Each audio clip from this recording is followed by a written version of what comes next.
everybody. So this is Shirley here at Just Doing Our Best.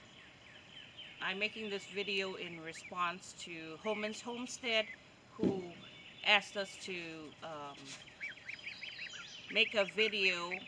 It's kind of like a collaboration, I guess, on things that we repurpose. It's supposed to be coffee cans, and I'll show you later about the coffee cans.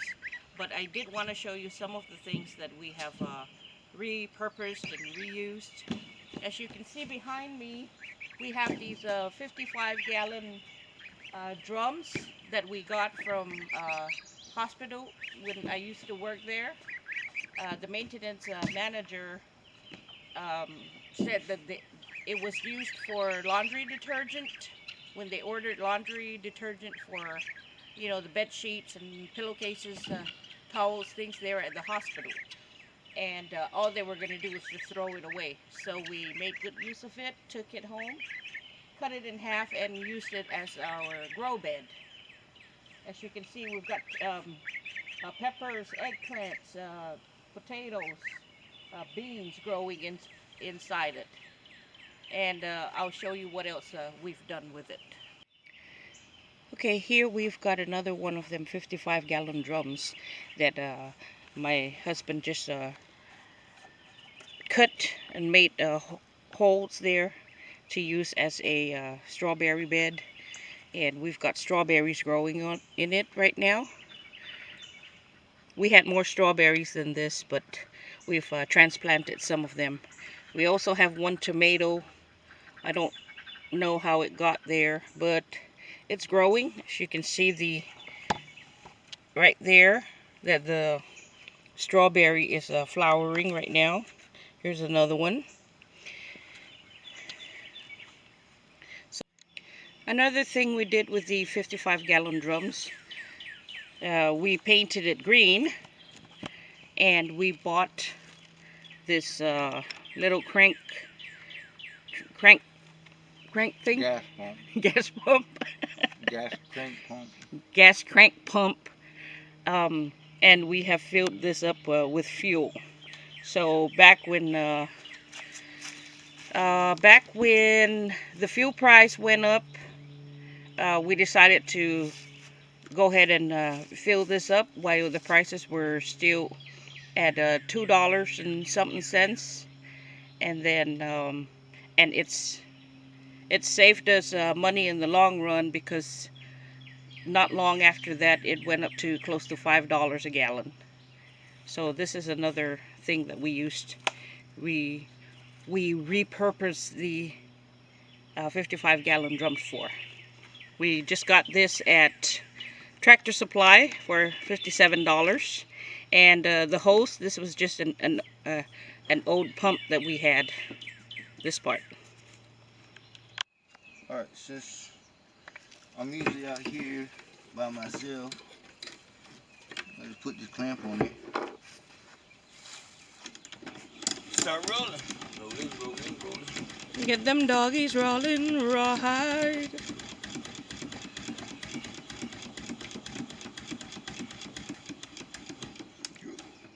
And that's full. Full.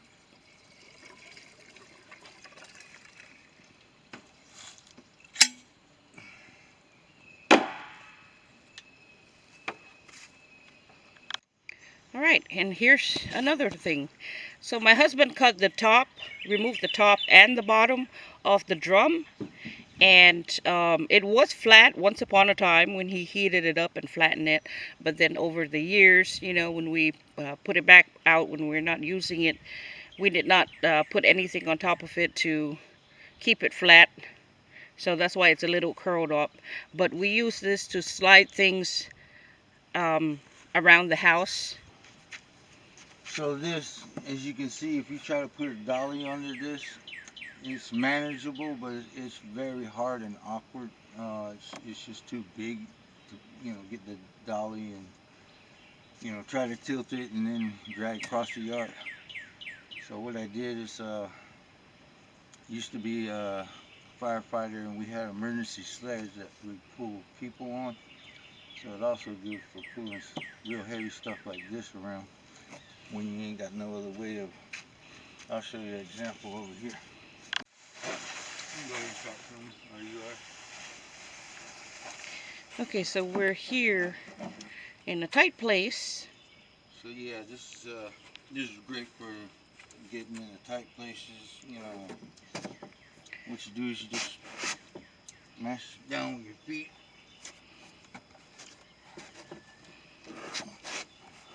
And just slide it on.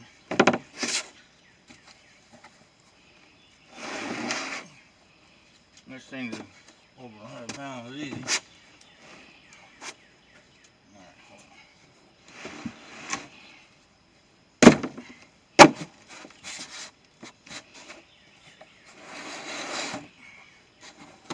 Alright, once you get that on there. Tell them about that one. Oh yeah, I just took a 1x4 and drilled it into the plastic to reinforce the holes for the rope. You know, and keep it from curling back. But yeah, once you attach it, I mean, it's a little heavy, but you wouldn't be able to drag this without it, I promise you. And we've got blueberries growing in there.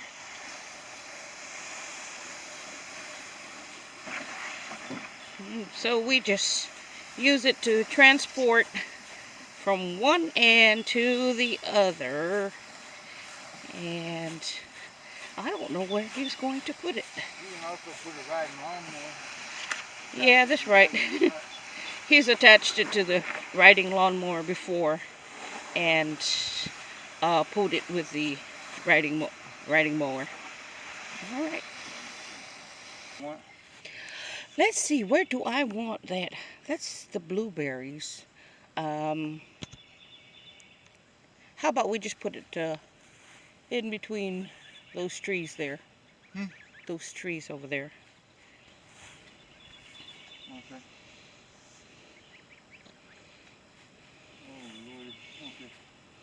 Well, like I said, it's good for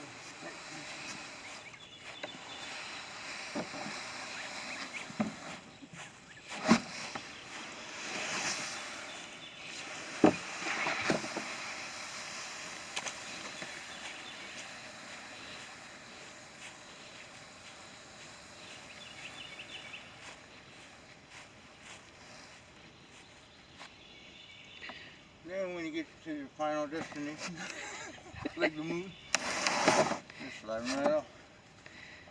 And you're done. There you go. You already geese.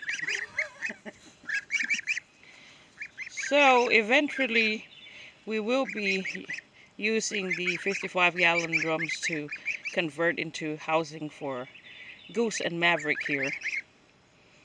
They're still goslings right now, and they're just, my husband just built a little makeshift transport housing for them. But we will be using the 55-gallon drums for their house. Okay, so what we did is we took those 300-gallon IBC totes, cut them down to about a foot high. They contain about, I think it was like 80 gallons.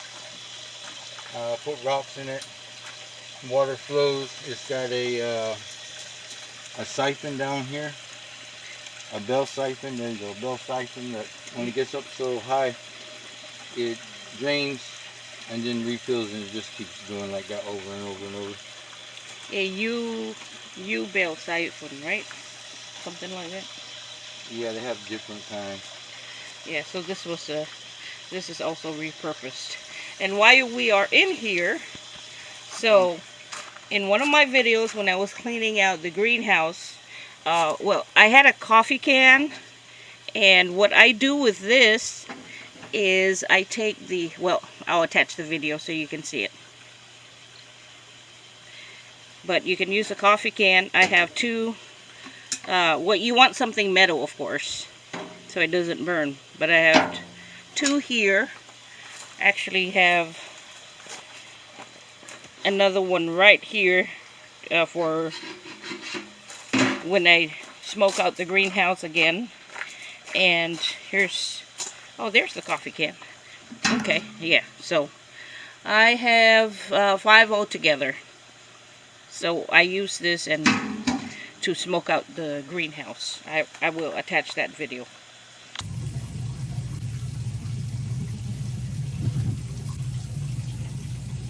So what I'm doing is killing out the fire. Just killing the fire and just the smoke. Stick it into the can. Alright, there's 1 can smoking. There's the other one.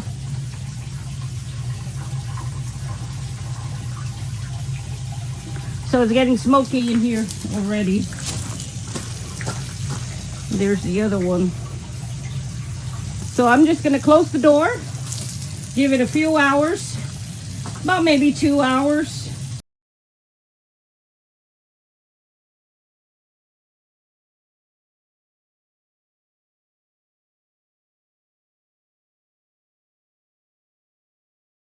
While we're still on the subject of refurbished gallons, I guess. These are 55-gallon barrels. This is a 35-gallon barrel. What we did is we got like 3 of these. They're discs for the buffer, but it's never been used. It was still new, and we use them for filters. And we put them in here, and it filters, you know, because the water comes up from the bottom, and it filters all the solids before it goes back and recycles into the fish tank. And this is also part of it. As it comes out of the fish tank, it goes into here and it collects some particles in there. There's no filters or anything, and it kind of swirls, and then it fills up to the top.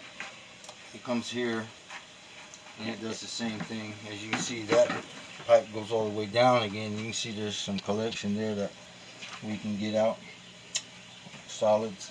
And basically it's to keep the solids, you know, from going back into the fish tank. And you clean it about every quarter of the year. And behind you is before that, that's drinking water that has been double filtered with Out here, I don't, you're not loud enough. Okay, say it again. okay, so this is 55-gallon drums that have been covered to keep the algae from going in it. It's been double filtered with a charcoal filter and a 50 micron filter, which is right over there. We'll show you that in a second. And we also put the right amount of chlorine. So. Okay, and this is the 55-gallon drums that we got from hospital also. That, remember, it only had soap in it, laundry detergent. And you want to explain why we put the black trash bag? Yeah, we put a black trash bag around it to keep the algae from growing in it. All right, perfect. And this also during the winter, since it's black, during the day it heats up like a heater. It absorbs a lot of heat, and then at nighttime when it gets cold in the winter, like 30 degrees, it puts off heat while it's cold, so it helps warm up the greenhouse, right, naturally. Right. Here's another 55-gallon idea. What we have here is our water catchment system. It comes off of the eave. What is it called? Comes down. The gutter. Yeah, the gutter drain. It comes down into here, and it comes down these 2 pipes, and it gets a lot of the solids out. Called the first flush. Yeah, called the first flush. But then, you know, because you got the drainage open a little bit, but it's still going to get solids. So we put some screens on here, you know, just whatever you can find, onion bags or whatever. And it goes into this tank, and it also has some screens on it. And this will collect the secondary solids, so by the time you get in here, there should be no solids. You want to turn that valve on and let them see? Probably that. Those 2 are easier. Okay. All right. Okay.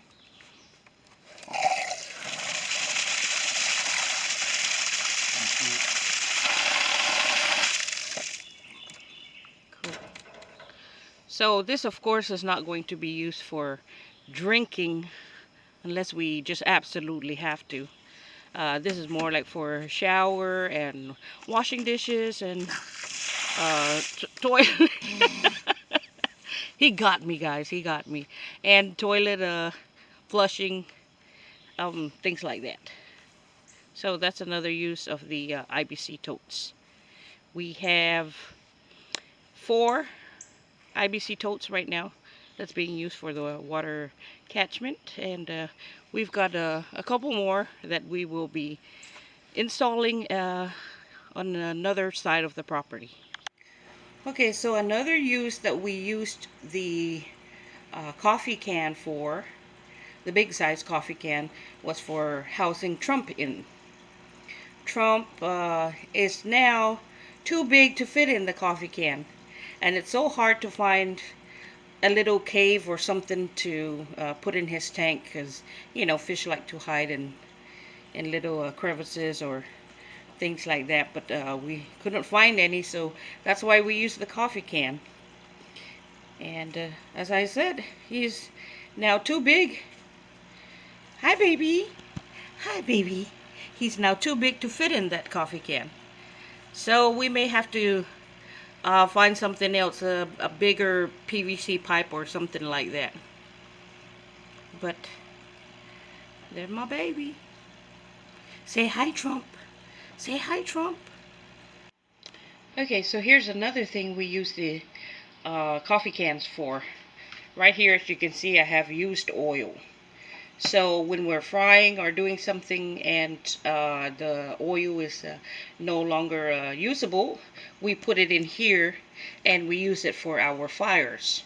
So instead of putting diesel or gas, or we just put the used cooking oil, and that keeps the fire going.